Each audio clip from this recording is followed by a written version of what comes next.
तर मित्रांनो, स्वागत आहे तुमचं एसएम योजना गुरु यूट्यूब चॅनलमध्ये। तर मित्रांनो, पीएम किसान महासन्मान निधी योजनेच्या 19 हप्त्यासंदर्भात तारखेविषयी सविस्तर अशी अपडेट जाणून घेऊ। तत्पूर्वी आपल्या यूट्यूब चॅनलला सबस्क्राइब करा, बेल आयकॉनला ऑल प्रेस करा। अशाच नवनवीन व्हिडिओ तुम्हाला नोटिफिकेशन पाहिजे असेल तर बेल आयकॉनला ऑल प्रेस करायला विसरू नका।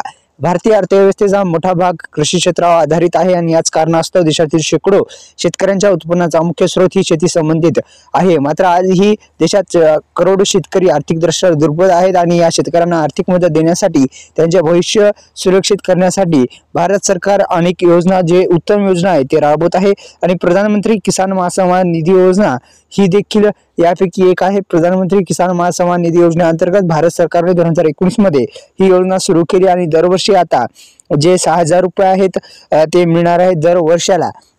6000 रुपये दोन्ही योजनेचे 12000 रुपये महायुती सरकारने एक जाहीरनाम्यात म्हटलेले आहे की 15000 रुपये आम्ही वार्षिक देऊ आणि मुख्यमंत्री झाल्याच्या नंतर आशा आहे की त्यांनी योग्य निर्णय घेऊन शेतकऱ्यांसाठी कर्जमाफी तसेच नमो शेतकरी योजनेच्या हप्त्यासंदर्भात वाढ करावी हीच आमची विनंती आहे। तर मित्रांनो, पीएम किसान योजनेच्या आतापर्यंत 18 हप्ते शेतकऱ्यांच्या खात्यामध्ये जमा झाले। येणारा 19 हप्ता तो पण शेतकऱ्यांच्या खात्यामध्ये जमाच होईल आणि 19 हप्ता येण्यापूर्वी शेतकरी मित्रांनो, महत्त्वपूर्ण एक सूचना देतो, डिस्क्रिप्शन बॉक्स मध्ये दिलेल्या लिंकला नक्की व्हिजिट करा।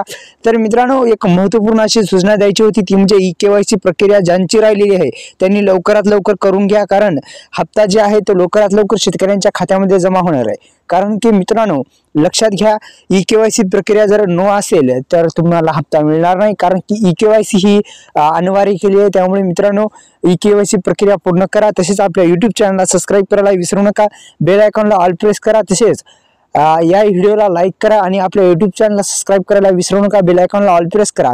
धन्यवाद।